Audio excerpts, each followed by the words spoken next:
Hello दोस्तों, स्वागत है आप सभी के आपके अपने चैनल पवन स्मार्ट स्टडी पर।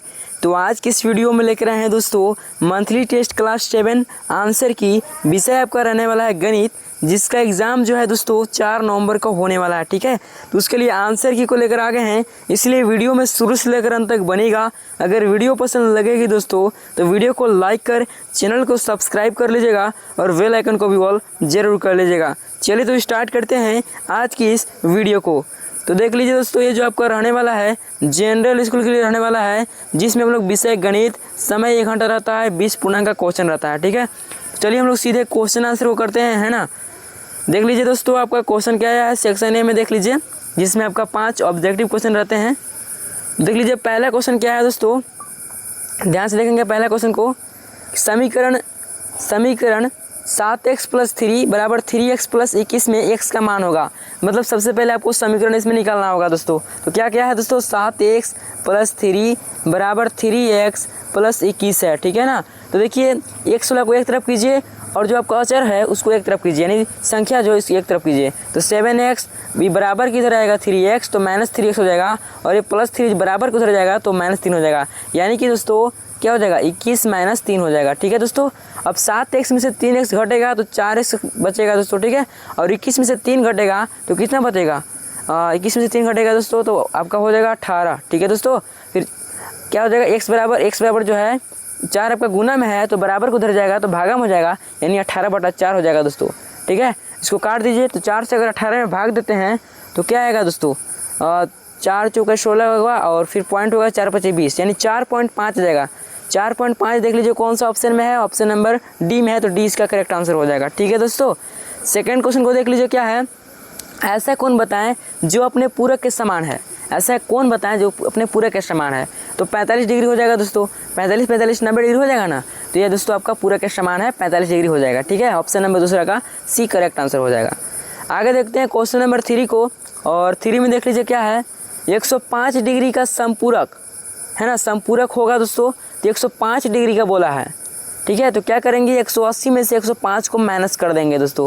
संपूरक बोलेगा तो 180 में से जितना दिया है उतना घटा देंगे, अगर पूरक बोलेगा तो 90 में से उतना घटाएंगे। ठीक है, तो घटाइए दोस्तों कितना हो जाएगा 75 हो जाएगा, जो कि ऑप्शन नंबर सी में है, तो सी इसका करेक्ट आंसर हो जाएगा। तीसरा का क्या दोस्तों, option number C correct answer हो जाएगा। आगे देखते हैं क्वेश्चन नंबर 4 को, और 4 में देख लीजिए क्या है। यदि 2 कोण पूरक है तो उनके मापों का योग है ना। यदि 2 कोण पूरक है तो उनके मापों का योग है दोस्तों। तो ऑप्शन को देख लीजिए, ए में 90 डिग्री, बी में 60 डिग्री, सी में 30 डिग्री और डी में 45 डिग्री। तो देखिए क्वेश्चन नंबर 4 का ए हो जाएगा, क्योंकि दोस्तों पूरक कोणों का योग कितना होता है 90 डिग्री का होता है। तो 2 कोण बोलिए दिया तो 90 डिग्री हो जाएगा। ऑप्शन नंबर ए इसका राइट आंसर हो जाएगा 4 नंबर का। ठीक है, आगे देख लीजिए क्वेश्चन 5 को, और 5 में देख लीजिए क्या पूछा है। दी गई आकृति में x का मान ज्ञात करें, है ना। ये जो आकृति दिया गया है इसमें आपको x का मान ज्ञात करना है। तो देखिए दोस्तों कैसे ज्ञात करेंगे, 120 जो है इसको प्लस x करके 180 कर देंगे। ठीक है दोस्तों, दोनों को जोड़कर 180 डिग्री होता है, पता है आप लोगों को। ठीक है, अब देखिए दोस्तों 120 आपका बराबर किधर है प्लस में, और बराबर को उधर जाएगा तो माइनस में हो जाएगा, यानी x बराबर हो जाएगा 180 - 120, और घटाइएगा तो हो जाएगा दोस्तों 60 डिग्री, जो कि ऑप्शन नंबर बी में है, तो 20 का राइट आंसर हो जाएगा क्वेश्चन नंबर 5 का। ठीक है दोस्तों, क्वेश्चन नंबर 5 का क्या हो जाएगा, ऑप्शन नंबर बी हो जाएगा दोस्तों। ठीक है, आगे बढ़ते हैं दोस्तों, आगे की ओर जो हम लोग चलते हैं। ठीक है, आगे देखते हैं क्वेश्चन नंबर सेक्शन बी भी देख लीजिए क्वेश्चन नंबर 6 को, और 6 में क्या है दोस्तों, दी गई आकृति में ए बी समांतर सी डी है तो x का मान ज्ञात करें। तो देखिए ए बी समांतर सी डी है क्या दोस्तों, ए बी समांतर सी डी है, तो इसमें आपको x का मान ज्ञात करना है। तो जब समांतर है तो क्या कीजिएगा दोस्तों, 4x - 15 जो है बराबर हो जाएगा दोस्तों 34 + 5 का। आपसे x का मान बोला है तो देख लीजिए x का मान निकल जाएगा यहाँ से। तो x वाला को एक तरफ कर दीजिए और बिना x वाला को एक तरफ कर लीजिए। तो देखिए दोस्तों ये आपको 34 नहीं है 3x है ना, 34 नहीं आपका 3x है आपका। ठीक है, अब इसको हम लोग कर लेते हैं। अब देखिए x वाला को एक तरफ कर लेते हैं और बिना x वाला को एक तरफ कर लेते हैं। तो 4x ये बराबर किधर आएगा 3x, तो माइनस में 3x हो जाएगा दोस्तों, बराबर 5। अब देखिए ये दोस्तों माइनस में 15 है तो बराबर को उधर जाएगा तो प्लस में 15 हो जाएगा। ठीक है, अब 4x में से 3x घटा देंगे तो कितना हो जाएगा, एगो x बचेगा, फिर 15 5 कितना हो जाएगा 20। तो x का मान जो है आपका 20 निकल के आ जाएगा दोस्तों, यही आप लोग का आंसर हो जाएगा। तो इस तरह से जो आप लोगों को सोल्यूशन करना है। ठीक है, आगे बढ़ते हैं दोस्तों अगला क्वेश्चन की तरफ, क्वेश्चन नंबर 7। और 7 में देख लीजिए क्या है, एक संख्या के 7 गुना में 7 जोड़ने पर योगफल 77 है, तो वह संख्या ज्ञात कीजिए। ठीक है दोस्तों, कितना है दोस्तों, योगफल जो है 77 है। तो कैसे ज्ञात करेंगे, देखिए, माना कि वह संख्या, क्या दोस्तों लिखेंगे आप लोग, यहाँ हम लिख दे रहे हैं, माना कि वह संख्या, क्या दोस्तों, माना कि वह संख्या x है ना, मान लिए। अब देखिए एक संख्या के 7 गुना, तो हम माने हैं x है ना, तो x का 7 गुना, x गुना 7 कर देंगे, और 7 जोड़ने पर इसमें आप 7 ऐड कर दीजिए, कितना प्राप्त होता है योगफल, योगफल जो आपका 77 प्राप्त होता है, तो 77 लिख देंगे। ठीक है, इसको कर देंगे दोस्तों, प्लस में 7 है तो बराबर को उधर भेज दीजिए, और 7 गुना x होगा तो 7x हो जाएगा, और बराबर देख लीजिए 77 माइनस 7 हो जाएगा दोस्तों। फिर 7x, 77 में से 7 घटेगा तो 70 हो जाएगा, फिर 7 से कट जाएगा दोस्तों, 7 10 70, तो x का मान जो निकल के आ जाएगा दोस्तों आपका 10 आ जाएगा। तो यही आप लोग का आंसर हो जाएगा। इस तरह से आप लोग बनाइएगा। ठीक है दोस्तों, ये हो गया आपका क्वेश्चन नंबर 7 का आंसर। आगे देखते हैं क्वेश्चन नंबर 8, और देख लीजिए 8 में क्या है, जो कि सेक्शन सी है दोस्तों। 8 में है कि सोनू के दादाजी की उम्र सोनू की उम्र के 5 गुना है ना दोस्तों। सोनू के दादाजी की उम्र सोनू की उम्र के 5 गुना है, तो दोनों की उम्र का अंतर 60 वर्ष है, तो सोनू एवं उसके दादाजी का उम्र क्या है। ठीक है दोस्तों, तो कैसे कीजिएगा, ध्यान से देखेंगे दोस्तों, इसका आंसर कैसे करेंगे हम, है ना, कैसे बनाया जाएगा। तो सबसे पहले आप लोग लिखेंगे, खाली जगह खोल लेते हैं। चलिए, यहाँ आप लोग को दिख रहा होगा दोस्तों, ये देखिए क्वेश्चन नंबर 8 का आंसर लिखा जा रहा है। इसमें आप लोग सबसे पहले लिखेंगे कि माना कि सोनू की उम्र, क्या दोस्तों, माना कि सोनू की उम्र। ठीक है दोस्तों, लिख लेंगे हमें पड़ी सोनू की उम्र। ठीक है दोस्तों, कितना है, तो मान लेंगे हम लोग 100 वर्ष, माना कि सोनू की उम्र 100 वर्ष है। तो उसके दादाजी के, क्या दोस्तों, दादाजी की उम्र देख लेंगे, फिर दादाजी का उम्र। ठीक है, तो दादाजी का उम्र कितना है दोस्तों, 5 गुना है, तो यानी 5x हो जाएगा, है ना। फिर क्या पूछा है दोस्तों, आगे देख लीजिए। इतना लिख लेने के बाद फिर है ना कि इसको थोड़ा मिटा देंगे, क्या है कि सोनू के दादाजी की उम्र सोनू के उम्र का 5 गुना है। ठीक है, तो सोनू का उम्र हम मान लिए दोस्तों x, और सोनू के दादाजी की उम्र मान लिए 5x।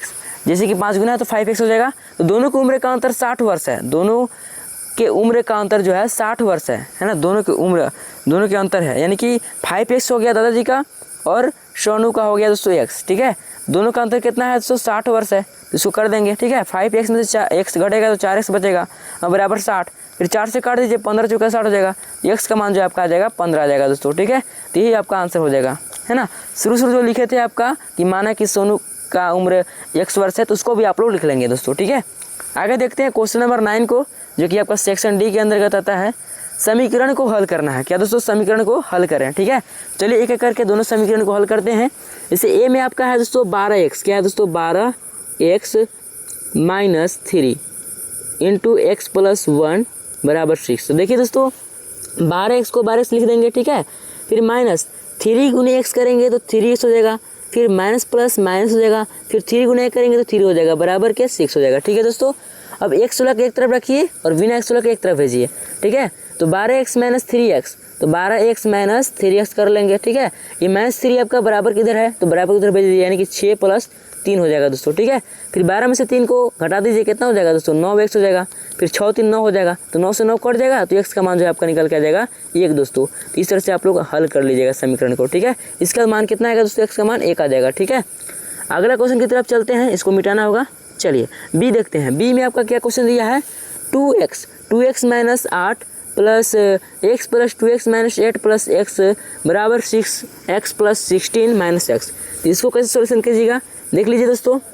इसमें आपका दिया है 2x, है ना, 2x माइनस 8, एक मिनट इसको यहाँ लिखते हैं, हाँ, 2x minus 8 plus x plus 2x minus 8, है ना दोस्तों, 2x हो गया, 8 plus x 2x minus 8 plus x बराबर हो जाएगा 6x का है प्लस में 16 माइनस x। ठीक है दोस्तों, तो देखिए इसको कैसे सॉल्यूशन कीजिएगा दोस्तों। तो x वाला को एक तरफ कीजिए, जो x में वाला है उसको एक तरफ कीजिए। देख लीजिए सबसे पहले 2x हो गया दोस्तों, क्या हो गया, 2x हो गया, फिर आपका x हो गया, फिर देख लीजिए 2x हो गया, फिर आपका x हो गया। ठीक है, और जो आपका बराबर के उधर 6x है, इसको बराबर किधर ला दीजिए दोस्तों, तो माइनस में 6x हो जाएगा। ठीक है, फिर देख लीजिए माइनस में x है तो इसको इधर लाइएगा तो प्लस में x हो जाएगा। ठीक है, अब 16 को 16 लिखेंगे, और जो इधर अचर वाला है उसको उधर भेज दीजिए, जिसमें 2 आपका है, केवल 2 और 8 है, नहीं, इसमें दोस्तों 8 है और 8 है, मतलब दो 8 है दोस्तों। तो क्या करेंगे, दोनों माइनस में है तो दोनों प्लस में इधर आने के हो जाएगा, यानी +8 हो जाएगा और +8 हो जाएगा। ठीक है दोस्तों, अब इसका सॉल्यूशन कर दीजिए। तो 2x, x 3x और 2 हो जाएगा 5x और 6x, और 6x में से 6x घटेगा तो हो जाएगा ख़त्म। और फिर इधर x बचा है तो x इसको लिख देंगे।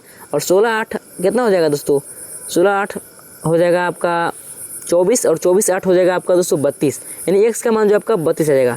इसको अगर आप सॉल्यूशन करते हैं तो x का मान जो है आपका 32 आता है दोस्तों। ठीक है, आगे देखते हैं क्वेश्चन नंबर 10 को। और 10 में देख लीजिए क्या है, निम्न आकृति में एले कोण ए, कोण बी, कोण सी और कोण डी ज्ञात करना है। ठीक है दोस्तों, इसको कैसे ज्ञात कीजिएगा दोस्तों, देखिए इसमें कोण डी है ना, कोण जब इसे इधर 75 डिग्री दिया है तो कोण डी भी जो है ना आपका हो जाएगा दोस्तों, क्या हो जाएगा 75 डिग्री, कोण डी बराबर 75 डिग्री। ठीक है, तो कोण डी हो जाएगा दोस्तों कोण बी के बराबर। कैसे दोस्तों, तो समांतर चतुर्भुज के समूह कोण लिख देंगे पटी, क्या लिखेंगे दोस्तों, समांतर चतुर्भुज के समूह कोण बराबर होते हैं। समांतर चतुर्भुज के जो है ना समूह कोण बराबर होते हैं। ठीक है दोस्तों, इसको लिख लेंगे। इसको लिख लेने के बाद फिर क्या कीजिएगा दोस्तों, आपका कोण डी जो है ना, कोण डी क्या है, कोण बी के बराबर है, यानी कि 75 डिग्री कोण बी का मान हो गया। कोण बी का मान 75 डिग्री हो गया, कोण डी का मान भी जो है 75 डिग्री हो गया। अब देखिए दोस्तों, इसमें आपका कोण बी का मान 75 डिग्री हो गया, तो कोण सी प्लस कोण बी कर देंगे और बराबर में 180 डिग्री कर देंगे दोस्तों। ठीक है, कोण सी प्लस कोण बी हो जाएगा दोस्तों, कोण सी प्लस कोण बी देख लीजिए आपका हो गया है ना। तो कोण सी आपका निकालना है, बी आपका दिया है 75 डिग्री और बराबर में 180 दोस्तों। ठीक है, प्लस है और 75 जो बराबर उधर जाएगा तो माइनस में 75 हो जाएगा, तो सी का मान जो है ना 180 माइनस 75 करिएगा तो आ जाएगा 105, तो सी का वैल्यू हो जाएगा दोस्तों 105। ठीक है, ये हो गया दोस्तों। और कोण डी भी पूछा है, नहीं कोण ए पूछा है दोस्तों, हम लोग डी निकाल दिए, सी निकाल दिए, बी निकाल दिए। अब कोण ए पूछा है तो कोण ए बराबर जो हो जाएगा ना, ये भी दोस्तों आपका हो जाएगा 105 डिग्री। कैसे हो जाएगा दोस्तों, तो समांतर चतुर्भुज के समूह कोण बराबर होते हैं। देख लीजिए, कोण ए बराबर कोण सी हो जाएगा। ठीक है दोस्तों, कोण ए बराबर कोण सी हो जाएगा। इसको अच्छे तरीके से आप लोग देख लेंगे है ना। तो यही था दोस्तों आपका आंसर की। तो कैसे लगी वीडियो, अगर वीडियो पसंद लगी होगी तो वीडियो को लाइक कर लीजिएगा, चैनल पर नए होंगे चैनल को सब्सक्राइब कर बेल आइकन को भी जरूर कर लीजिएगा। चलिए तो मिलते हैं किसी नेक्स्ट वीडियो के साथ, तब तक के लिए जय हिंद जय भारत।